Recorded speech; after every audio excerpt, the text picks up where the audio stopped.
Hey guys, this isn't my usual video, just in case you're one of my regular subs. This is actually a health-related video. I'm asked a lot about my genetic condition, Ehlers Danlos syndrome, or EDS, and I figure it's kind of complicated and there must be other people struggling to explain it to people too, so I thought I'd make a video on it. Now, most people who tell you about their EDS, they're not looking for pity. They're looking to spread awareness because not a lot of people know about this, and if only more people understood, then we could probably be treated better. More people would be officially diagnosed, and eventually, hopefully, maybe they would come up with a cure.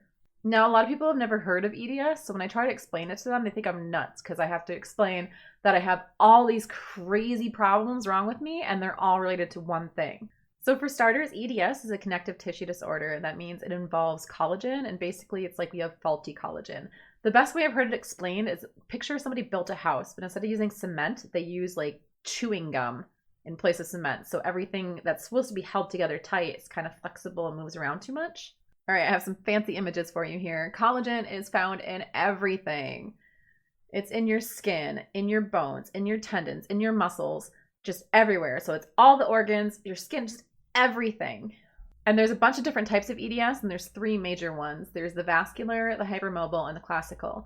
And the vascular is what most would consider the worst because usually people that have the vascular type have a shortened life expectancy. It's usually about 50 years. Because the vascular type involves the heart, of course, that's why it's called the vascular type. Classical and hypermobility are about the same. It's just that the classical involves more skin-related issues and the hypermobile type involves more joint-related issues. I have the hypermobile type, so that's the one I'm mostly going to be focusing on today. All right, fancy image time. EDS has a ton of symptoms because collagen affects everything. The list of symptoms is just insane. I have the most common ones here, but believe me, it's not even close to how many there actually are.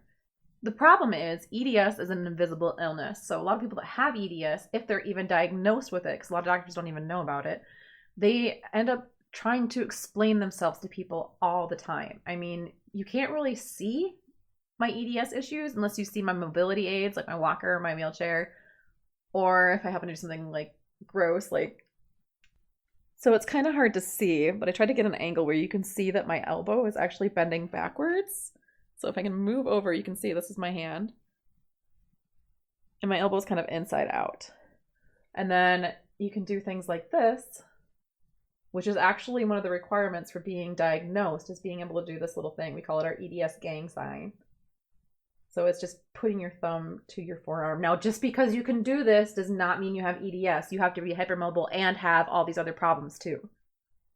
I personally think the biggest issue with the hypermobility type is the dislocations because our joints dislocate like really, really easily. Now, don't get me wrong, it hurts a lot when this happens, but it's not like what you see in movies when someone like dislocates a shoulder and then has to have like 4 people put it back in for them.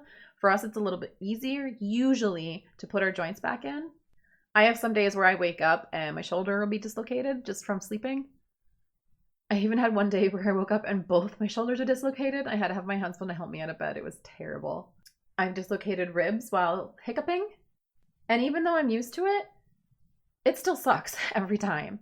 And there's times where I've dislocated something and I can't fix it myself, and I usually have to go to the chiropractor to have them put it back in. So obviously, that hurts a lot. Pain is another big issue with EDS. But it's not just the joints. It's the skin and the muscles, the tendons, organs, everything. My skin is super fragile. It's really soft, and that's great and all, but it tears super easily. I get paper cuts from the weirdest things. I have to use special Band-Aids. It's kind of weird. So like today I had my port access and they have to use a pediatric Band-Aid on me. And that's for my heart condition, which I'll get to in a little bit. Yep, even the hypermobility type has heart issues, brain issues, stomach issues, all kinds of stuff. So let's move on to the comorbidities. Okay, so comorbidities, which is a really hard word to say, are just basically things that go along with EDS. So a lot of times people with EDS will have these other issues too, especially if they have like the hypermobile type. So arthritis, scoliosis, Chiari malformation, where literally your brainstem like leaks from the back. It's crazy.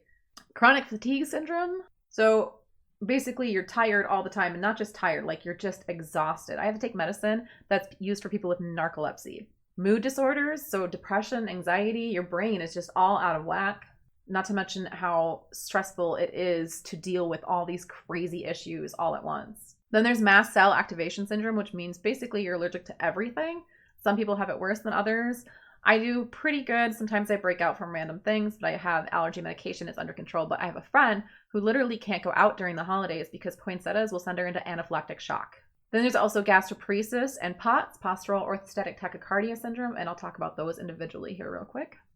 And before we start with POTS, I need to add that brain fog is also a symptom, and the irony of me forgetting to put brain fog on that chart is just amazing. So brain fog is like, there's like a cloud over your brain and things just don't work properly. Like sometimes I'm fine, sometimes I'm super forgetful, or I just can't make sense, or I can't even like communicate at all because my brain just doesn't want to cooperate.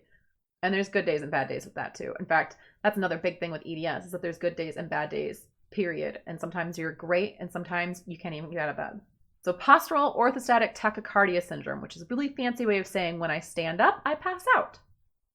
Now, not everybody that has POTS passes out, and I don't pass out every single time I stand up. However, what it is for some reason, people with POTS, when they stand, their blood flow doesn't quite go through their body properly, and so I explained that wrong, so let me voice over real quick. Basically, if you're not getting enough blood flow throughout your body, your heart is going to try to beat faster to get more blood to your brain. And if that doesn't work, it's going to make you lay flat so that it can get blood throughout your body. And then when you stand up, the longer you're standing, the more of a chance you have for your heart rate to go up. And of course, like I said before, good days and bad days. Some days I can stand, I can cook dinner, no problem. Some days, if I'm up for more than 30 seconds, I feel super dizzy or I might pass out. Now, it's better if you can stay hydrated, and they ask you to take a lot of salt. It's weird. I actually take salt tablets, so pills made of salt. And then I wear my fancy Fitbit all the time so I can keep an eye on what my heart rate is. By the way, I don't endorse Fitbit. You can use any kind of heart rate tracker if you have this issue. It's kind of funny because it thinks I'm doing exercise when I'm just standing because my heart rate goes up so high. So it gives me like little fireworks and stuff on the screen. It's a good way of letting me know that I need to sit down. Now, as I was saying, it helps if you're hydrated. For me, that's a problem. And for a lot of other people that have EDS, it's a problem because a lot of us that have EDS and POTS also have gastroparesis. So gastroparesis is exactly what it sounds like. It's a partial paralysis of the stomach. So it's really hard for me to eat. And when I do, it takes a really long time for the food to actually go anywhere. And this is a pretty gross one. It causes a lot of nausea and throwing up. And I actually got really, really sick. For a while, I was in remission with gastroparesis, and they put me on this crazy diet for gastroparesis. And when I went into remission, I didn't know I was supposed to stop that diet, so I gained a ton of weight. And then I got sick again, and I lost a ton of weight. So in the course of a year and a half, I lost 100 pounds. A lot of people were congratulating me on losing the weight, and as much as I needed to lose the weight, that was definitely not the way to do it. And I'm suffering the repercussions from it. It had a huge effect on my joints. And I still have trouble keeping things down. Now I'm doing a lot better than I was 2 years ago or so. I have twice weekly infusions. And when I go in, I'm pretty miserable. And by the time I come out, see, thumbs up. I'm doing a lot better. But this is crazy, right? All these issues, all involving one thing. The biggest problem I face, and I'm sure many other people with EDS face, is that there's a lot of doctors who aren't familiar with this at all. I mean, I have some that specialize in it. So of course I learn everything I need to through them. But then I see a regular doctor, and sometimes they've never even heard of EDS. And this brings me to our mascot, which is the zebra. And I know that sounds weird, but I guess when doctors go to medical school, they are told that when they hear hoofbeats, look for horses, not zebras. Meaning they're supposed to assume that you have more common health issues and not the rare ones, like it's an episode of House or something. Because of this, EDS is super underdiagnosed. I didn't know what was wrong with me for 25 years. So I actually had a friend who knew another person that had EDS, and she knew of all my issues, and she's like, hey, I feel like maybe you should look into this disorder. And I brought it up with my doctor, and he said, I'm not familiar with it, but we'll look into seeing who would diagnose you with this. So he sent me to a geneticist, and it took him like 30 seconds of being in the room with me before I was diagnosed. Now, the hypermobile type doesn't have a genetic test like the vascular type. It's a clinical diagnosis. So you have to be able to do that weird bendy thing and a couple other things with your joints.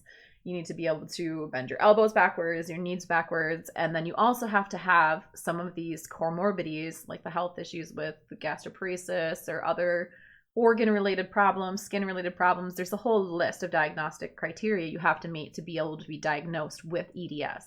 But finally, I had an answer.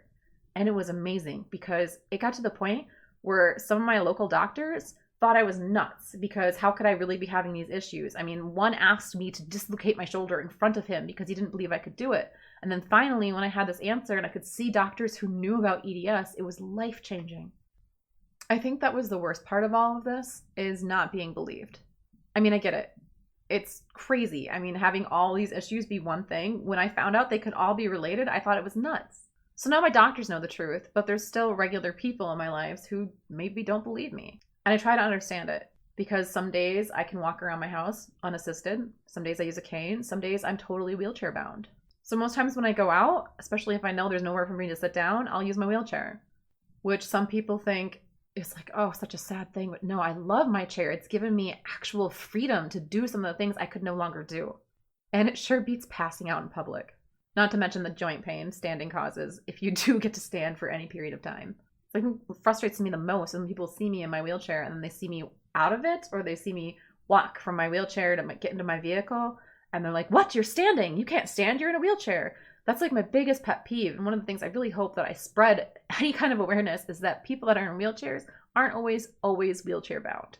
And then there's people with EDS that don't even use mobility aids and still have problems because people will see them using a handicap spot and not using a walker or wheelchair or whatever, and they'll call them a faker or tell them they shouldn't be using that spot. And it's just so, I want to say it's frustrating, but it's beyond frustrating. It's an invisible illness, but that doesn't mean it's not there.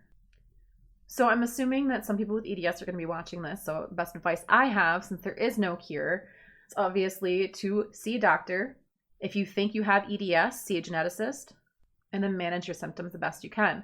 I use braces to hold my joints in. I have a bunch of different tricks I'll talk about here in a second.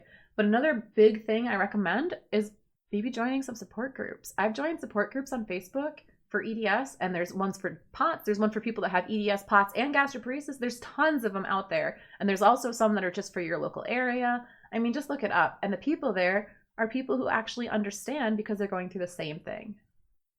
I've learned so much through them. Like, for instance, my usual videos are gaming videos. So I use my hands a lot. I had a lot of trouble with my hands. I learned about arthritis gloves on my support group, and they were life-changing for me. I also use KT tape to hold things in place. But that's all stuff I learned through my support group. If you have EDS, you'll also probably put on a lot of medications, but you got to know there is no cure for EDS. You're just managing symptoms. Physical therapy is good too. Strengthening your muscles is great.